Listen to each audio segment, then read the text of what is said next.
Bienvenue sur Secrets du passé. Ici, nous voyageons à travers les siècles pour redécouvrir histoire, mystères et légendes oubliées. Installez-vous confortablement et si ce voyage vous plaît, laissez une trace de votre passage.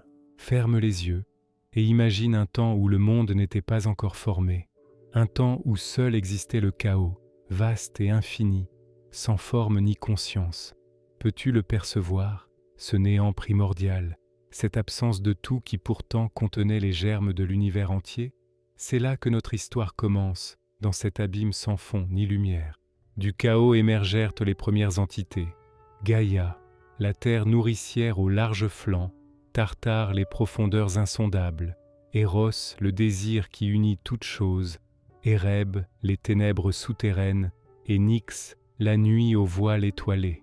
As-tu déjà contemplé le ciel nocturne, sentant la terre sous tes pieds, et imaginé que ces éléments mêmes furent les premiers êtres divins? Gaïa, dans sa solitude, enfanta Ouranos, le ciel étoilé, pour qu'il la couvre et l'enveloppe. De leur union naquirent les 12 titans, créatures colossales et puissantes, Océan et Thétis, Hyperion et Théia, Coéos et Phoebé, Chronos et Rhea, Mnémosyne, Thémis, Criéos et Japet. Leur splendeur était telle que la lumière semblait émaner de leur peau même, leur souffle assez puissant pour créer les tempêtes, leur pas assez lourd pour faire trembler les montagnes.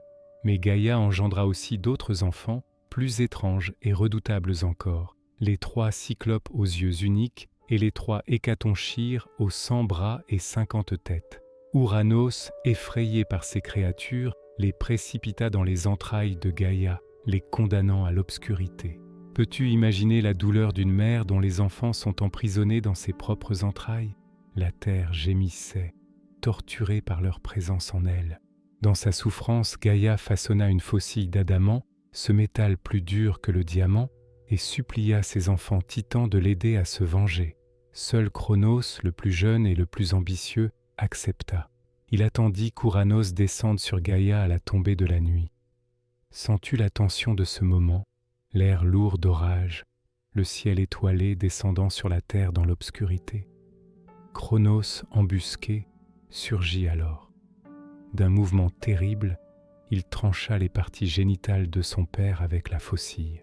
Le sang d'Ouranos se répandit sur Gaïa, et de chaque goutte naquirent les Érinies, déesses de la vengeance au regard de braise, les géants au corps massif, et les Méliades, nymphes des frênes. Quant aux organes tranchés, jetés dans la mer, ils l'agitèrent d'une écume blanche d'où émergea Aphrodite, déesse de l'amour et de la beauté, portée par les vagues jusqu'au rivage de Chypre. T'es-tu déjà demandé pourquoi l'amour naît souvent de la violence et de la douleur? Chronos, ayant détrôné son père, prit sa place comme maître du monde. Il épousa sa sœur Rhea, et ensemble, ils engendrèrent les premiers dieux olympiens. Hestia, gardienne du foyer, Déméter, déesse des moissons, Héra, future reine des dieux, Hadès, seigneur des morts, et Poséidon, maître des océans. Mais Chronos, hanté par une prophétie prédisant qu'un de ses enfants le détrônerait comme lui-même, avait détrôné son père, avalé chacun de ses nouveau-nés. Les entends-tu, ces cris d'enfants divins engloutis dans l'estomac d'un dieu? Rhea, désespérée, voyait disparaître un à un les fruits de son ventre.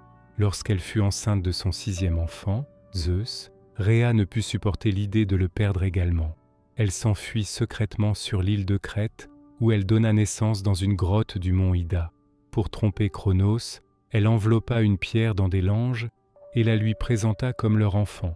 Sans méfiance, le titan l'avala, tandis que le petit Zeus grandissait, caché dans les montagnes crétoises, nourri par la chèvre amaltée et protégé par les curettes qui frappaient leurs boucliers pour couvrir ses pleurs.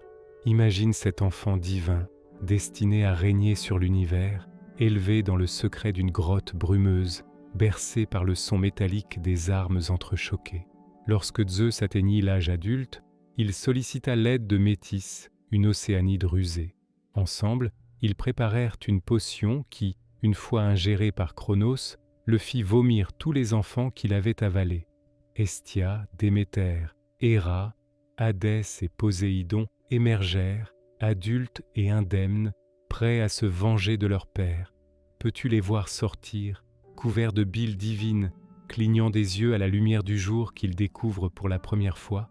Ainsi commença la titanomachie, cette guerre terrible entre les jeunes dieux olympiens et leurs aînés, les titans. Zeus libéra les cyclopes et les hécatonchires emprisonnés dans le Tartare, qui, par reconnaissance, lui offrirent des armes, la foudre, le tonnerre et l'éclair. La bataille fit rage pendant 10 années complètes. Les montagnes se fendirent sous les coups, les mers bouillonnèrent, le ciel s'obscurcit. Imagine-toi témoin de ce cataclysme où des êtres plus grands que des montagnes s'affrontent, faisant pleuvoir feu et pierre sur le monde. Finalement, les Olympiens l'emportèrent. Zeus précipita les titans vaincus dans les profondeurs du Tartare, où les hécatonchires furent chargés de les garder. Seuls quelques titans furent épargnés, Prométhée et Épiméthée, qui avaient soutenu Zeus, Océan et Thétis, qui étaient restés neutres, et Atlas, condamné à porter la voûte céleste sur ses épaules pour l'éternité. As-tu déjà ressenti le poids d'une responsabilité si lourde qu'elle semblait t'écraser? Imagine alors ce que ressent Atlas, chaque jour, chaque nuit, sans répit possible. Le monde avait désormais de nouveaux maîtres. Les 3 frères se partagèrent les royaumes. Zeus reçut le ciel et la terre, devenant le roi des dieux et des hommes. Poséidon obtint les mers et les océans, et Hadès hérita du monde souterrain et des morts. Quant aux 3 sœurs, Hestia devint la gardienne du foyer olympien, Déméter veilla sur les cultures et la fertilité de la terre, et Héra, épousant Zeus, devint la reine des dieux. Mais l'ordre du monde n'était pas encore établi. Gaïa, mécontente du sort réservé à certains de ses enfants, enfanta avec Tartare un monstre effroyable, Typhon, créature gigantesque dont la tête touchait les étoiles, les bras s'étendaient d'un horizon à l'autre, et dont le corps se terminait par des serpents. De sa gueule sortaient des flammes ardentes, et sa voix était un mélange de rugissements, de sifflements et de hurlements. Peux-tu l'imaginer, cette créature cauchemardesque se dressant contre le ciel, prête à dévorer les dieux eux-mêmes? Zeus affronta seul le monstre dans un combat titanesque. La terre trembla, le ciel s'embrasa, les mers se déchaînèrent. Finalement, le roi des dieux réussit à foudroyer Typhon et l'ensevelit sous le mont Etna en Sicile, où l'on dit que ses grondements et ses exhalaisons brûlantes causent encore aujourd'hui les éruptions volcaniques. N'as-tu jamais senti, en contemplant un volcan, cette puissance primitive qui sommeille sous nos pieds?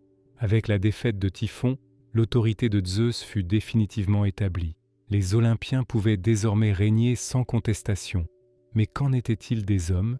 Car oui, les hommes existaient déjà, créés par Prométhée, qui les avait modelés dans l'argile, tandis qu'Athéna leur insufflait la vie. Ces créatures frêles et ignorantes vivaient dans les ténèbres, se nourrissant de racines et de baies, tremblant de froid et de peur. Prométhée, dont le nom signifie « celui qui pense avant », ressentit de la compassion pour ces êtres qu'il avait façonnés. Contre la volonté de Zeus qui voulait maintenir les humains dans l'ignorance, il décida de leur offrir le feu, volé sur l'Olympe. Imagine ce titan se glissant dans le palais des dieux, dérobant une étincelle du foyer divin dans une tige de fenouil, puis descendant sur terre pour la remettre aux hommes tremblants. « Voici, leur dit-il, ce qui vous élèvera au-dessus des bêtes. Avec le feu, vous pourrez vous réchauffer, cuire vos aliments, forger des outils, éclairer vos nuits. » Zeus, découvrant ce vol, entra dans une colère terrible. Pour punir Prométhée, il le fit enchaîner sur le mont Caucase, où un aigle venait chaque jour lui dévorer le foie, qui repoussait chaque nuit pour être à nouveau dévoré le lendemain. Peux-tu concevoir cette torture éternelle, ce foie sans cesse régénéré, ces serres qui s'enfoncent dans la chair divine, jour après jour, sans espoir de délivrance? Mais les hommes aussi devaient être punis pour avoir accepté ce don interdit. Zeus ordonna à Héphaïstos, le dieu forgeron, de créer une femme d'une beauté sans pareille. Tous les dieux lui offrirent des dons, Aphrodite lui donna la beauté et le désir, Hermès l'éloquence et la ruse, Athéna lui apprit les arts du tissage, et ainsi de suite. Cette femme fut nommée Pandore, celle qui a tous les dons. Zeus lui remit une jarre, que l'on appelle souvent à tort une boîte, en lui interdisant de l'ouvrir, Puis il envoya à Épiméthée, le frère de Prométhée, dont le nom signifie « celui qui pense après ». Malgré les avertissements de son frère, Épiméthée accepta ce cadeau des dieux et prit Pandore pour épouse. Celle-ci, poussée par une curiosité irrésistible, finit par ouvrir la jarre. Aussitôt s'en échappèrent tous les maux de l'humanité. La maladie, la vieillesse, la folie, le vice, la passion, la souffrance, qui se répandirent sur la terre. Effrayée, Pandore referma précipitamment le couvercle, ne retenant à l'intérieur que l'espérance. T'es-tu déjà demandé pourquoi l'espoir est resté? Était-ce par bonté divine, ou pour rendre la souffrance plus supportable, en faisant miroiter un soulagement qui ne vient jamais? Ainsi commença l'âge de fer pour l'humanité, un temps de labeur et de peine. Les hommes durent désormais travailler pour se nourrir, souffrir la maladie et la mort, endurer les passions qui déchirent l'âme. Mais ils avaient le feu, la connaissance et l'espoir, ces cadeaux ambigus qui font à la fois leur grandeur et leur tourment. Les siècles passèrent, et les dieux de l'Olympe établirent leur règne. Zeus, le père des dieux et des hommes, régnait depuis son trône sur le mont Olympe, brandissant la foudre et façonnant le destin. Son épouse Héra, aux bras blancs et au regard de génisse, veillait sur le mariage et la fidélité, bien qu'elle-même souffrit des nombreuses infidélités de son époux. As-tu jamais ressenti cette rage impuissante de la trahison, ce sentiment que même les serments les plus sacrés peuvent être rompus? Poséidon, au trident d'or, régnait sur les mers et les océans, provoquant tempêtes et rats de marée lorsque sa colère s'éveillait, mais offrant aussi des traversées paisibles à ceux qui savaient l'honorer. Hadès, invisible dans son royaume souterrain, accueillait les âmes des morts, jugeant leurs actions passées et leur assignant leur place dans les différentes régions de son domaine, les champs Élysées pour les héros, les plaines d'Asphodèle pour les âmes ordinaires et le Tartare pour les criminels. Déméter, couronnée d'épis dorés, veillait sur les récoltes et la fertilité de la terre. Sa fille Perséphone fut enlevée par Hadès qui en fit son épouse. Folle de douleur, Déméter abandonna ses fonctions, provoquant une terrible famine sur terre. Zeus dut intervenir et négocier un compromis. Perséphone passerait 6 mois aux enfers auprès de son époux et 6 mois sur terre auprès de sa mère. C'est pourquoi, dit-on, la terre est stérile en hiver quand Perséphone est aux enfers, et fertile au printemps quand elle revient. N'as-tu jamais observé les premières pousses vertes perçant la terre froide, comme si Perséphone elle-même remontait des ténèbres? Apollon, dieu solaire à la beauté éclatante, conduisait son char à travers le ciel, apportant lumière et chaleur.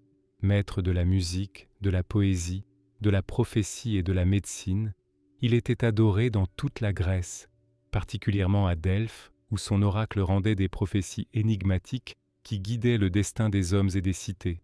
Sa sœur jumelle Artémis, déesse vierge de la chasse, parcourait les forêts avec ses nymphes, protégeant la faune sauvage et punissant ceux qui violaient la pureté de ses domaines. Athéna, née tout armée du crâne de Zeus, régnait sur la sagesse, la stratégie guerrière et les arts.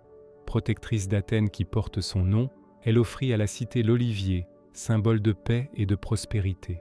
Arès, dieu de la guerre brutale, se complaisait dans le carnage et le sang versé, tandis qu'Héphaïstos, dieu forgeron au corps difforme mais aux mains habiles, créait dans ses forges souterraines des merveilles de métal qui faisaient l'admiration des dieux et des hommes.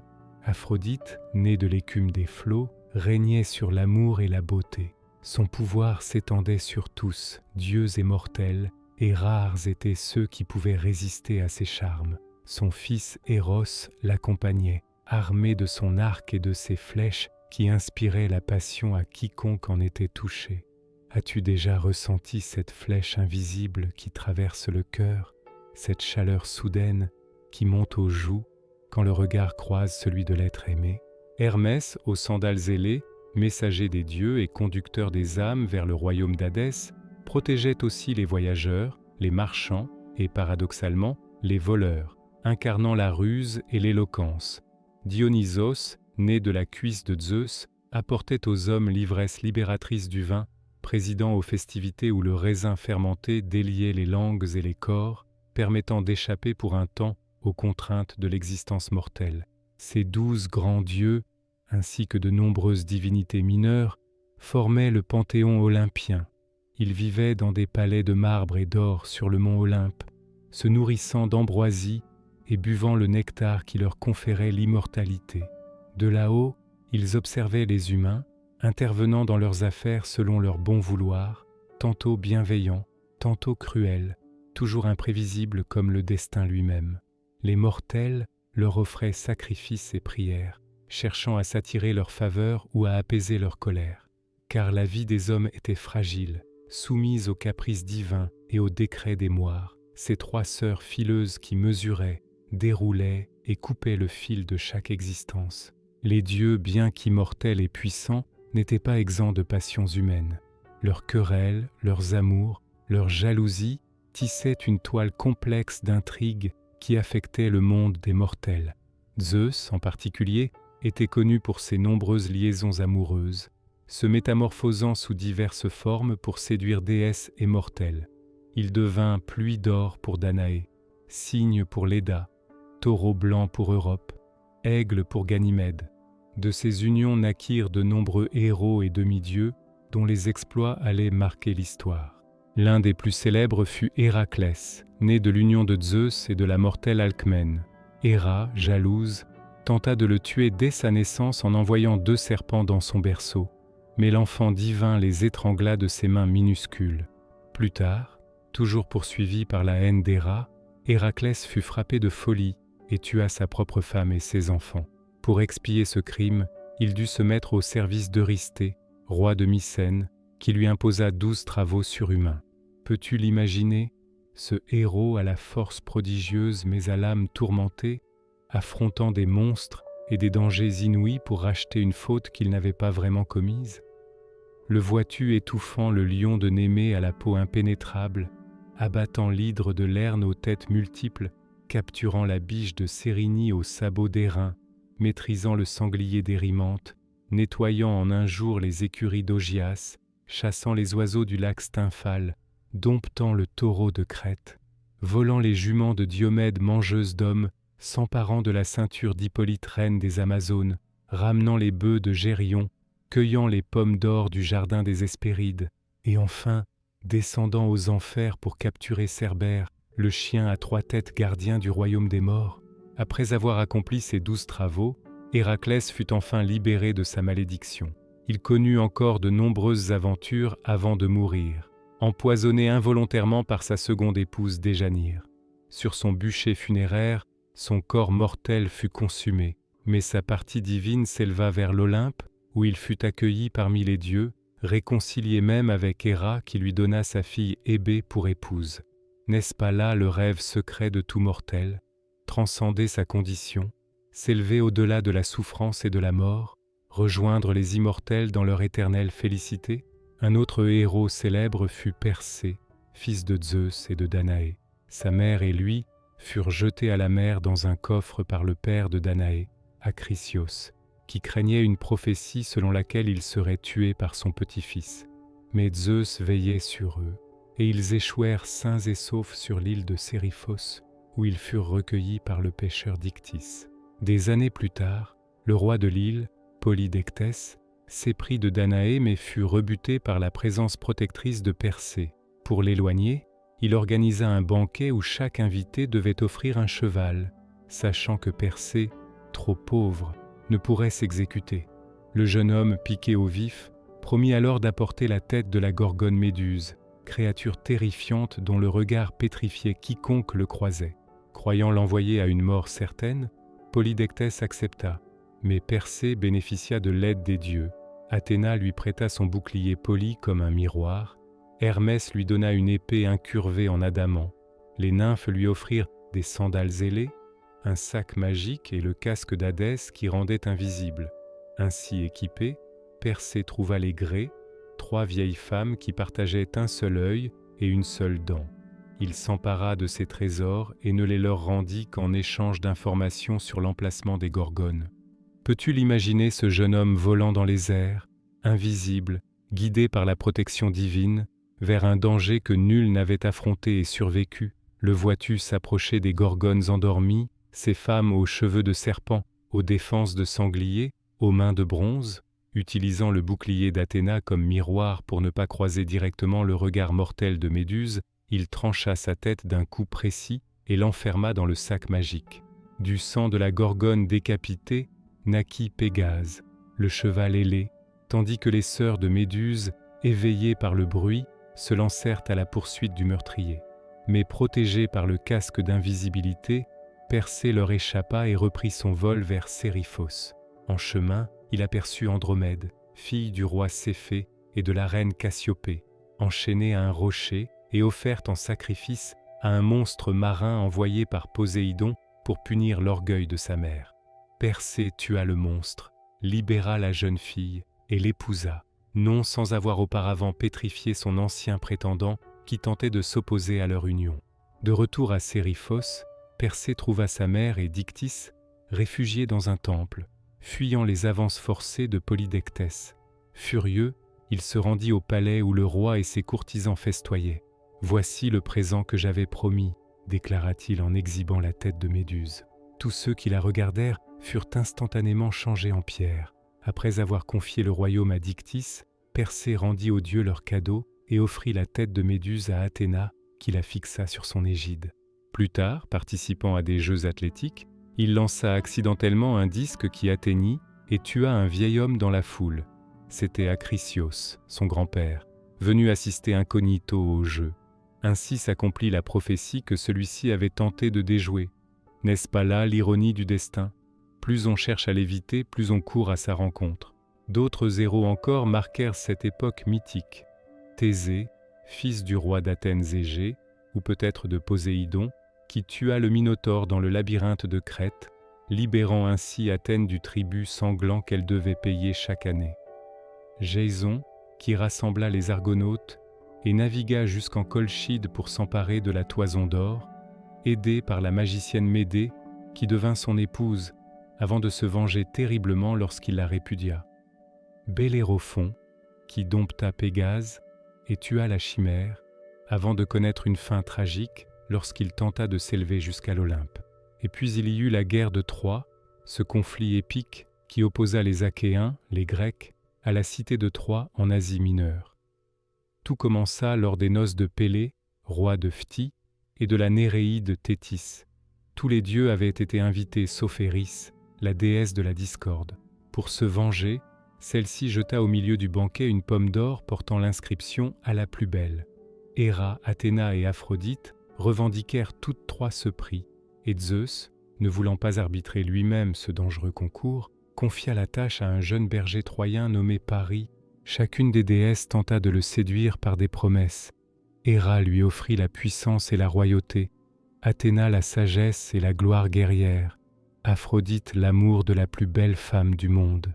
Paris choisit Aphrodite, s'attirant ainsi l'inimitié durable des deux autres déesses.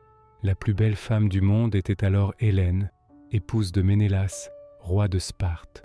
Paris, qui s'avéra être en réalité le fils du roi Priam de Troie, se rendit à Sparte où il séduisit Hélène et l'enleva, déclenchant ainsi la colère des Grecs. Ménélas fit appel à son frère Agamemnon, roi de Mycène, qui rassembla une immense armée de tous les royaumes grecs. Parmi les chefs figurait le rusé Ulysse, roi d'Ithaque, les deux Ajax, l'un grand et fort, l'autre agile et rapide, le vieux et sage Nestor, le médecin Machaon et surtout Achille, fils de Pélée et de Thétis, le plus grand guerrier de son temps, dont la colère et la gloire seraient chantées par Homère dans l'Iliade. La flotte grecque, forte de plus de 1000 navires, ne put cependant partir immédiatement. Retenue à Aulis par des vents contraires, elle ne fut libérée qu'après qu'Agamemnon eut sacrifié sa propre fille, Iphigénie, à la déesse Artémis, bien que certains disent qu'au dernier moment, la déesse substitua une biche à la jeune fille et l'emporta en Tauride, où elle devint sa prêtresse. Le siège de Troie dura 10 longues années. La cité, protégée par ses hautes murailles, construites par Apollon et Poséidon, résistait à tous les assauts. Les Grecs ravageaient les alentours, prenaient des villes alliées, mais ne parvenaient pas à pénétrer dans Troie elle-même. Des héros tombaient des deux côtés, tandis que les dieux, divisés, prenaient parti pour l'un ou l'autre camp. Héra, Athéna et Poséidon soutenaient les Grecs, Apollon, Artémis, Arès et Aphrodite défendaient les Troyens. La 9e année, une querelle éclata entre Agamemnon et Achille au sujet d'une captive, Briséis. Offensé, Achille se retira du combat et pria sa mère Thétis d'intercéder auprès de Zeus pour que les Troyens prennent l'avantage. En son absence, les Grecs subirent de lourdes défaites. Son ami Patrocle, ne supportant plus de voir ses compagnons mourir, revêtit les armes d'Achille et retourna au combat. Il repoussa les Troyens jusqu'aux portes de la cité, mais fut finalement tué par Hector, le fils aîné de Priam et le plus valeureux défenseur de Troie. Fou de douleur et de rage, Achille reprit les armes. Déterminé à venger son ami, il poursuivit Hector autour des murs de Troie avant de le tuer en combat singulier. Non content de sa victoire, il attacha le cadavre à son char et le traîna autour des murailles, refusant de le rendre à sa famille pour les funérailles. La nuit, le vieux roi Priam se glissa seul dans le camp grec, guidé par Hermès, et s'agenouilla devant Achille pour supplier qu'on lui rende le corps de son fils. Touché par cette douleur paternelle qui lui rappelait son propre père, Achille céda et accorda une trêve de 12 jours pour les funérailles d'Hector. Mais le destin d'Achille lui-même était scellé. Sa mère Thétis savait qu'il mourrait peu après avoir tué Hector. Et en effet, guidé par Apollon, Paris décocha une flèche qui atteignit Achille au talon, son seul point vulnérable, car sa mère l'avait plongé dans les eaux du Styx en le tenant par cette partie du corps. Te demandes-tu pourquoi même les plus forts ont une faiblesse cachée? Pourquoi même la plus grande protection laisse toujours une faille où la mort peut se glisser? Après la mort d'Achille, son armure fut l'objet d'une dispute entre Ajax et Ulysse. Quand elle fut attribuée à ce dernier, Ajax, fou de rage et de honte, se suicida en se jetant sur son épée. Le siège semblait sans issue jusqu'à ce qu'Ulysse, renommé pour sa ruse, conçoive un stratagème. Les Grecs construisirent un immense cheval de bois, y cachèrent leurs meilleurs guerriers, puis firent mine de lever le siège et s'embarquèrent, laissant sur la plage ce présent trompeur avec un seul homme, Sinon, qui prétendit avoir été abandonné par vengeance.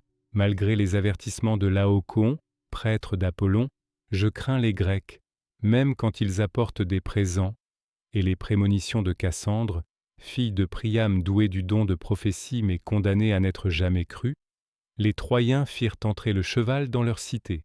La nuit venue, les guerriers grecs sortirent de leur cachette, ouvrirent les portes à leurs compagnons revenus en secret, et la ville fut prise, pillée et incendiée. As-tu déjà ressenti cette peur viscérale face à un danger imminent que tu ne peux éviter? Cette certitude terrible que le malheur approche, contre lequel aucun avertissement ne sert?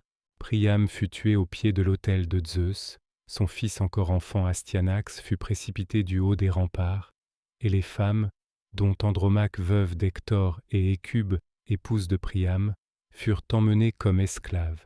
Ménélas retrouva Hélène, et bien qu'il eût juré de la tuer, il fut désarmé par sa beauté et la ramena à Sparte. La seule famille royale qui survécut fut conduite par Énée, fils de la déesse Aphrodite et du mortel Anchise, qui s'échappa de la ville en flammes, en portant son vieux père sur ses épaules et en tenant son jeune fils Ascagne par la main, accompagné par quelques fidèles.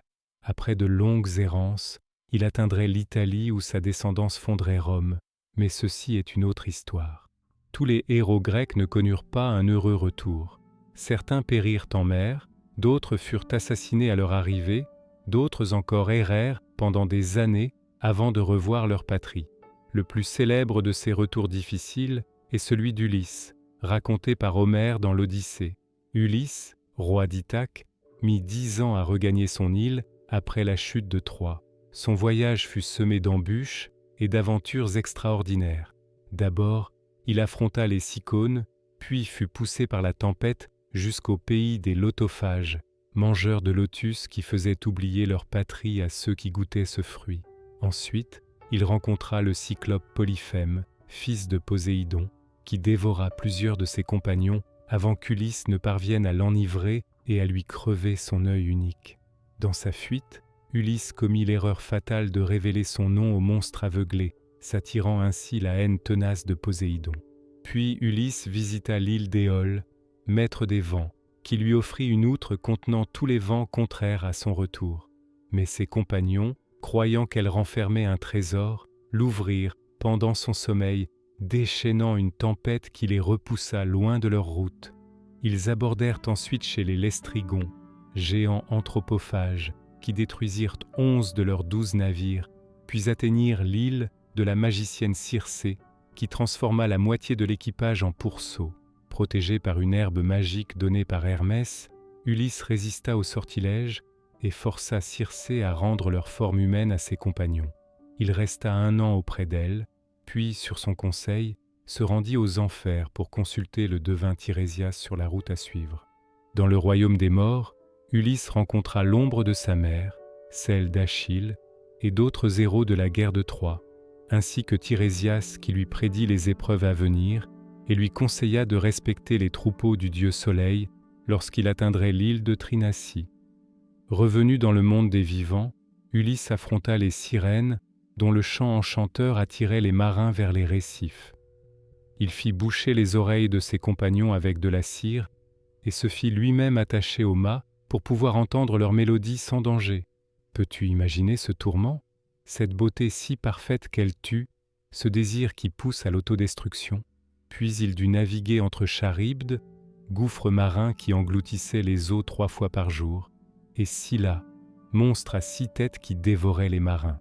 Il perdit 6 hommes, mais le reste de l'équipage survécut. Enfin, ils atteignirent Thrinacie, où, malgré les avertissements, ses compagnons affamés abattirent des bœufs sacrés d'Hélios pendant qu'Ulysse dormait. Zeus, pour venger ce sacrilège, frappa leur navire de sa foudre lorsqu'ils reprirent la mer.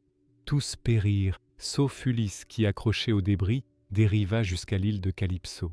Cette nymphe immortelle s'éprit d'Ulysse et le retint 7 ans, lui offrant même l'immortalité s'il consentait à rester auprès d'elle. Mais le héros, consumé par le désir de revoir sa patrie et son épouse Pénélope, refusa. Finalement, sur l'ordre de Zeus transmis par Hermès, Calypso le laissa partir sur un radeau qu'il avait construit. Mais Poséidon, toujours hostile, déchaîna une tempête qui brisa l'embarcation. Ulysse n'aurait pas survécu sans l'aide d'Ino, une déesse marine qui lui donna un voile magique pour le maintenir à flot, et d'Athéna qui calma les flots. Il échoua sur l'île des Phéaciens, où la jeune princesse Nausicaa le découvrit sur la plage et le conduisit à son père, le roi Alcinous. Accueilli royalement, Ulysse raconta ses aventures et reçut en retour une escorte qui le ramena enfin à Ithaque, endormi sur un lit de couverture pourpre au fond d'un navire plus rapide que la pensée. À son réveil, Athéna l'informa que 20 ans s'étaient écoulés depuis son départ, que son palais était envahi par des prétendants qui courtisaient Pénélope et dilapidaient ses biens, et que son fils Télémaque, qui était un bébé à son départ, était maintenant un jeune homme cherchant des nouvelles de son père. La déesse le transforma en vieillard méconnaissable pour qu'il puisse préparer sa vengeance sans être reconnu. Seul son vieux chien Argos, mourant sur un tas de fumier, le reconnut et eut juste la force de remuer la queue avant d'expirer. As-tu déjà ressenti cette fidélité qui transcende le temps et les épreuves, cet amour qui reconnaît l'être aimé sous n'importe quel déguisement? Déguisé en mendiant, Ulysse se rendit à son palais où il dut supporter les insultes et les mauvais traitements des prétendants. Pénélope, qui avait repoussé leurs avances pendant des années en promettant de choisir l'un d'eux quand elle aurait achevé de tisser un linceul pour son beau-père Laërte, ouvrage qu'elle défaisait chaque nuit, annonça qu'elle épouserait celui qui parviendrait à bander l'arc d'Ulysse et à tirer une flèche à travers 12 haches alignées. Aucun n'y parvint, mais quand le mendiant demanda à essayer, il réussit l'exploit sans effort. Aussitôt, jetant ses haillons, il révéla son identité et avec l'aide de Télémaque et de 2 serviteurs fidèles, massacra tous les prétendants. Puis il se fit reconnaître de Pénélope grâce à un secret que seuls eux deux connaissaient. Leur lit nuptial avait été façonné par Ulysse lui-même à partir d'un olivier vivant dont les racines s'enfonçaient toujours dans le sol de leur chambre. Ainsi, après 20 ans de séparation, les époux fidèles furent réunis. L'âge des héros touchait à sa fin. Les dieux se retiraient peu à peu des affaires humaines, laissant les mortels forger leur propre destin. Mais les mythes ne mouraient pas. Transmis de génération en génération, il continuait d'éclairer l'âme humaine, d'exprimer ses craintes et ses espoirs, de donner forme à ses rêves les plus profonds. Car que sont les mythes, sinon des histoires qui nous parlent de nous-mêmes, des récits où nous reconnaissons nos propres luttes, nos désirs, nos peurs? Quand Prométhée vole le feu pour l'offrir aux hommes, n'est-ce pas l'image de cette étincelle de conscience qui nous distingue des autres créatures? Quand Dédale construit des ailes pour s'échapper du labyrinthe, n'illustre-t-il pas notre quête éternelle de liberté? Et quand Orphée descend aux enfers pour en ramener son épouse Eurydice, ne symbolise-t-il pas notre refus d'accepter la mort de ceux que nous aimons? Orphée, fils de la muse Calliope, était le plus grand musicien que le monde ait connu. Son chant et les accords de sa lyre étaient si beaux qu'il charmait non seulement les humains et les animaux, mais aussi les arbres et les rochers qui se déplaçaient tôt pour l'écouter. Il épousa la nymphe Eurydice, mais leur bonheur fut bref. Un jour qu'elle se promenait dans une prairie, Eurydice fut mordue par un serpent venimeux et mourut. Inconsolable, Orphée résolut de descendre aux enfers pour la ramener. Aux portes du royaume souterrain, son chant adoucit Cerbère, le chien à 3 têtes, et toucha même les Érinies, ces déesses implacables de la vengeance, qui versèrent des larmes pour la première fois. Devant le trône d'Hadès et Perséphone, il chanta sa douleur et son amour avec une telle beauté que les souverains des morts eux-mêmes furent émus. Ils acceptèrent de lui rendre Eurydice à une condition. Elle le suivrait hors des enfers, mais il ne devrait pas se retourner pour la regarder avant d'avoir atteint le monde des vivants. Orphée accepta et commença son ascension, entendant les pas légers d'Eurydice derrière lui. Mais alors qu'ils approchèrent de la sortie, pris d'un doute insupportable, était-elle vraiment là? N'était-ce pas une illusion? Il se retourna. Il vit Eurydice, mais déjà elle s'évanouissait, tendant les bras vers lui en murmurant un dernier adieu avant d'être emportée à nouveau vers les profondeurs. T'es-tu déjà demandé ce qui pousse un homme à briser la seule règle qui lui permettrait d'obtenir ce qu'il désire le plus au monde? Est-ce le doute, l'impatience, ou simplement cette tendance humaine à désirer ce qui est interdit? Cette fois, les gardiens des enfers furent inflexibles. Orphée dut retourner seul dans le monde des vivants où il erra, inconsolable, repoussant toutes les femmes qui étaient attirées par sa beauté et sa musique. Cela provoqua la colère des Ménades, suivantes de Dionysos, qui le mirent en pièces et jetèrent sa tête et sa lyre dans le fleuve Èbre. Mais même alors, ses lèvres froides continuaient à murmurer le nom d'Eurydice, tandis que les cordes de la lyre produisaient une mélodie funèbre. Sa tête fut finalement recueillie et enterrée à Lesbos, où elle rendait des oracles, et sa lyre fut placée parmi les étoiles par les muses. D'autres amours tragiques marquèrent cette époque mythique. Narcisse, jeune homme d'une beauté extraordinaire, dédaignait tous ceux et celles qui s'éprenèrent de lui. La nymphe Écho, qui ne pouvait parler qu'en répétant les derniers mots qu'elle entendait, mourut de chagrin après avoir été repoussée par lui, ne laissant que sa voix qui résonne encore dans les vallées désertes. Pour punir son orgueil, Némésis, déesse de la vengeance divine, fit en sorte que Narcisse aperçut son reflet dans l'eau d'une source. Il en tomba amoureux sans réaliser qu'il s'agissait de sa propre image. Incapable de s'éloigner de cette vision qui disparaissait quand il tentait de l'étreindre, il dépérit et mourut sur place. À l'endroit où son corps avait disparu poussa une fleur que l'on nomma Narcisse. N'est-ce pas là l'image parfaite de l'amour-propre poussé à l'extrême, qui nous isole et finit par nous détruire? Plus heureux fut l'amour de Psyché, jeune mortelle d'une beauté telle qu'elle éveilla la jalousie d'Aphrodite elle-même. La déesse ordonna à son fils Éros de la rendre amoureuse de l'être le plus laid qui soit. Mais quand il la vit, Éros tomba lui-même amoureux d'elle et la fit transporter dans un palais merveilleux où il la visitait chaque nuit sans se montrer, lui interdisant d'essayer de voir son visage. Poussée par ses sœurs jalouses qui lui suggérèrent qu'elle partageait peut-être sa couche avec un monstre, Psyché céda à la curiosité. Une nuit, elle approcha une lampe du visage de son amant endormi et découvrit, émerveillée, qu'il s'agissait du dieu de l'amour lui-même. Mais une goutte d'huile brûlante tomba sur l'épaule d'Éros qui s'éveilla et s'enfuit, furieux de cette trahison. Désespéré, Psyché erra à sa recherche et se présenta finalement devant Aphrodite, implorant son pardon.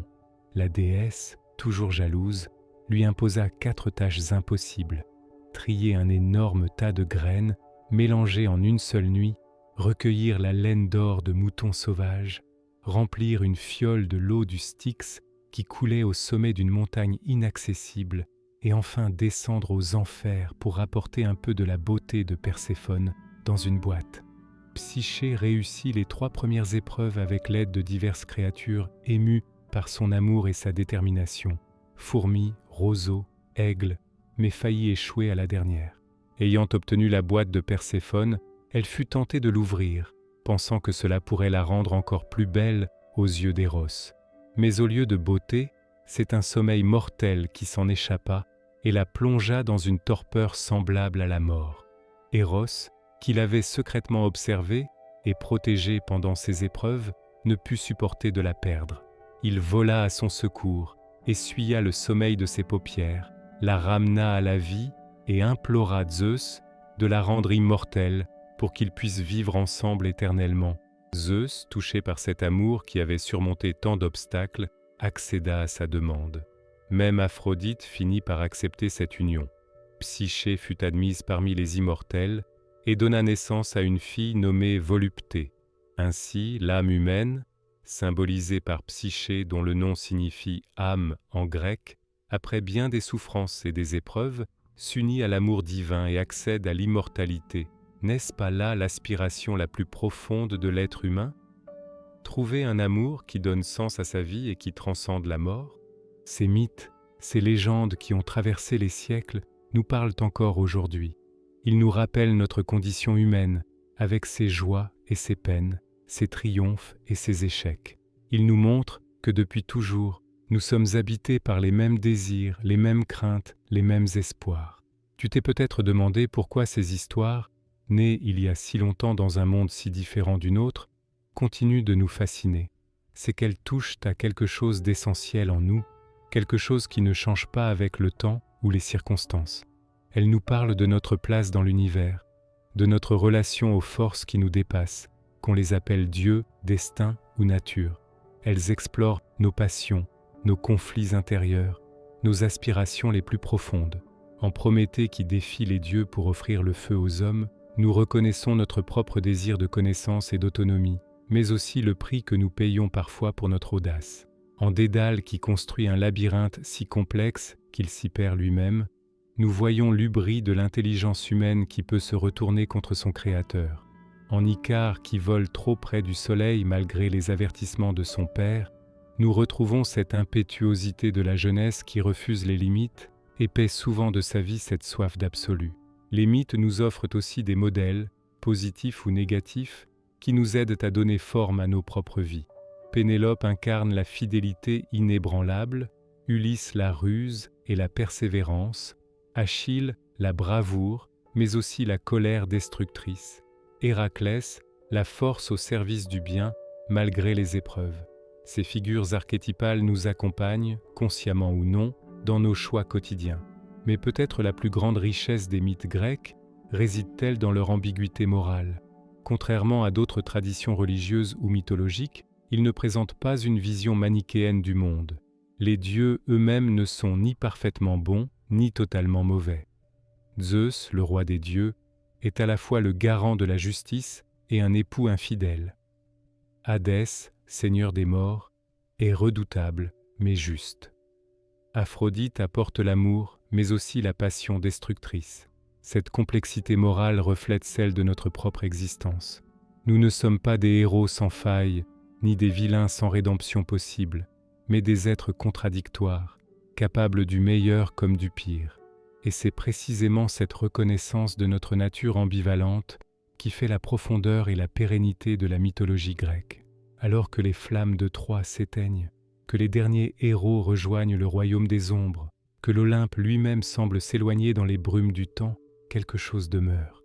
Ces histoires, nées dans l'aube de notre civilisation, continuent de vivre en nous, de nous façonner, de nous inspirer. Elles sont le miroir dans lequel l'humanité se contemple depuis 3 millénaires, y découvrant toujours de nouveaux reflets d'elle-même.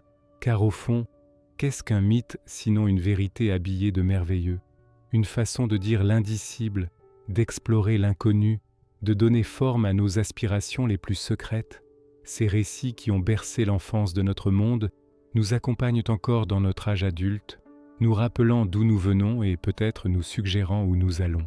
Et toi qui as suivi ce voyage à travers le temps et l'imaginaire, ne sens-tu pas que quelque chose a changé en toi, que ces dieux, ces héros, ces créatures fantastiques ont éveillé en toi des échos, des résonances, comme si quelque part au fond de ton être tu les reconnaissais, comme si ces histoires étaient aussi les tiennes, comme si ces mythes faisaient partie de toi, comme ils font partie de nous tous. Car en fin de compte, c'est peut-être cela le plus grand pouvoir des mythes, nous faire sentir que malgré les millénaires qui nous séparent de leur créateur, malgré les différences de langue, de culture, de croyances, nous partageons avec eux une même humanité, une même quête de sens, un même émerveillement devant le mystère de l'existence. Et tant que des hommes et des femmes continueront de raconter ces histoires, de les réinventer, de les faire vivre dans leur cœur et leur esprit, l'Olympe ne sera jamais vraiment désert, et les dieux, à leur façon, resteront immortels.